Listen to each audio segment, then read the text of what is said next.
Hello, everyone. Hope everyone is doing well. I look forward to seeing everyone who will be in Shul over Shabbos. Today's Erev Shabbos videos of our Torah is sponsored by Kevin and Jody Kaufman. In memory of Kevin's father, Herb Kaufman's Tzvi Ben Chanan Zechron Levracha, whose yard site is this Shabbos. His neshama should have an aliyah, and we thank the Kaufmans for their sponsorship. As always, the Erev Shabbos videos of our Torah is also meant to be a merit for the soldiers who are fighting on behalf of Israel and the Jewish people, a merit for the well-being and speedy release or rescue of all hostages that remain in Gaza, day 595 of their captivity, and thoughts for everyone in Israel. In addition, right now, our thoughts are with the families of Yaron Lashinsky and Sarah Milgram, the victims of the murderous terror attack in Washington, D.C., just a day or two ago. And we are davening for them and wishing them strength and consolation at this very difficult time. We read this week to Parshas Behar-Bechukotai.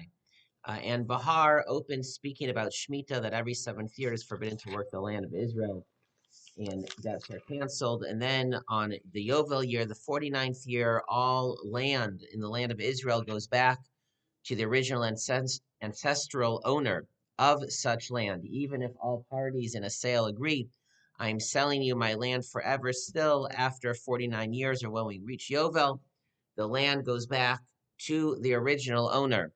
And then the Torah also continues with a complex series of laws of how one can redeem one's family ancestral land, depending on the land in the city, out of the city, after X years, before Y years. The seller always has the right to buy back the original land. And why is that? The haaretz lo simacher litzmisus, for the land cannot be sold in perpetuity. Ki li haaretz, for I own the land, says God. Ki gerim v'soshavim atamimadi, and you are mere travelers and temporary residents with me on my land. Hashem owns the land of Israel, so much so that even within our legal system, the owner's rights are limited. You cannot sell the land permanently. There are certain things you can and cannot do with the land because we do not fully own it. Hashem remains the actual legal owner of the land of Israel. The actual earth, the land, the dirt belongs to God. And while this claim is unique to the land of Israel, the Torah and our tradition does have a similar perspective on all human possessions. That to some degree, we believe everything belongs to God, that God has a claim on everything that we own. We do not have full control or rights on all of our possessions. We cannot use our money in ways that violate the rules of the Torah because it is not fully ours, it belongs to God. It is uniquely so, even more clearly expressed when it comes to the land of Israel.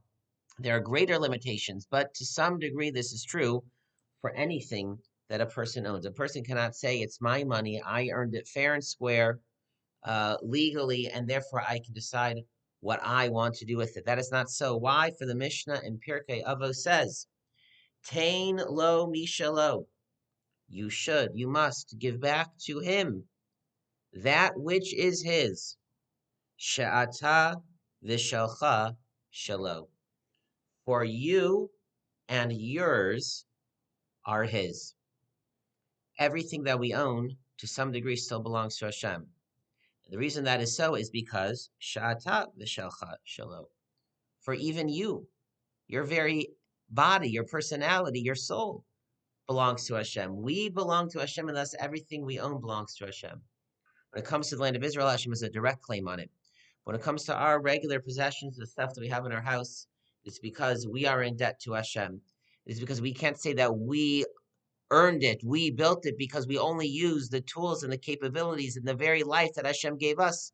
So Hashem is a silent partner in everything that we own. And thus, there are limits to our ownership, and we are called to give back to Hashem, mishalo, from his. We are not asked to give everything back.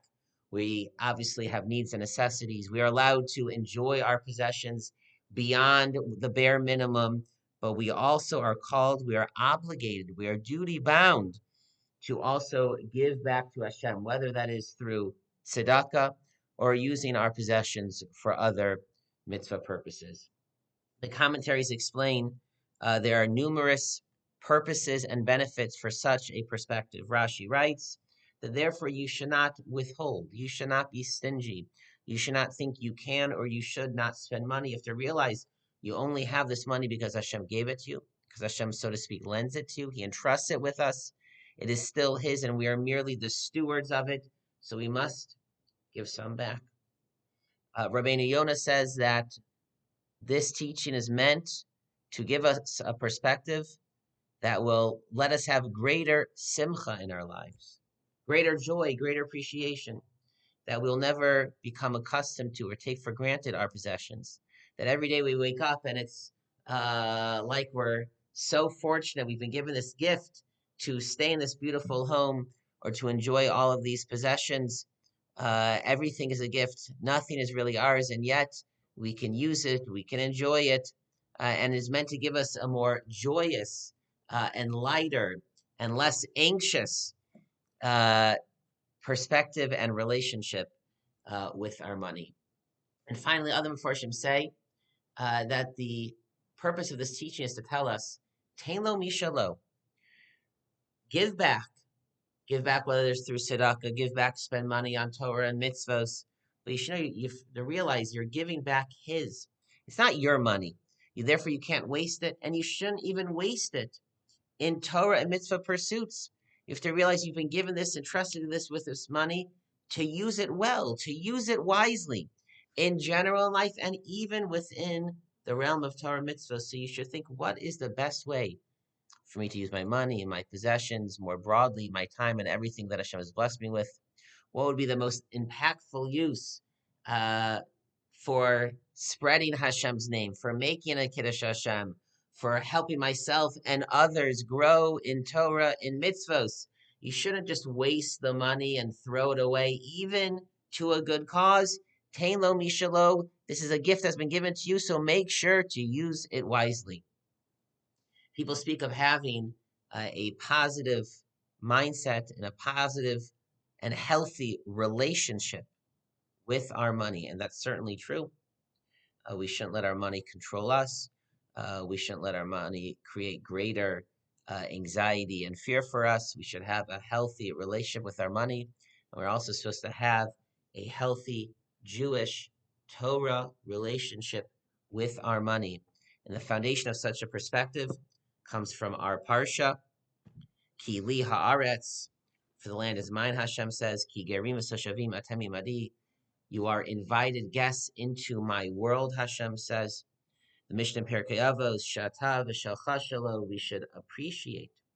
We should have a life of simcha, of knowing that everything we have are gifts from Hashem that have been entrusted to us, and therefore we are called Tein lo mishalo, to take some of it, just mishalo, some of it, but to use it in an impactful way, wisely, with intelligence, to make a Kiddush Hashem, and to spread the good name of Hashem throughout the world. Good Shabbos, everyone, and Shabbat Shalom.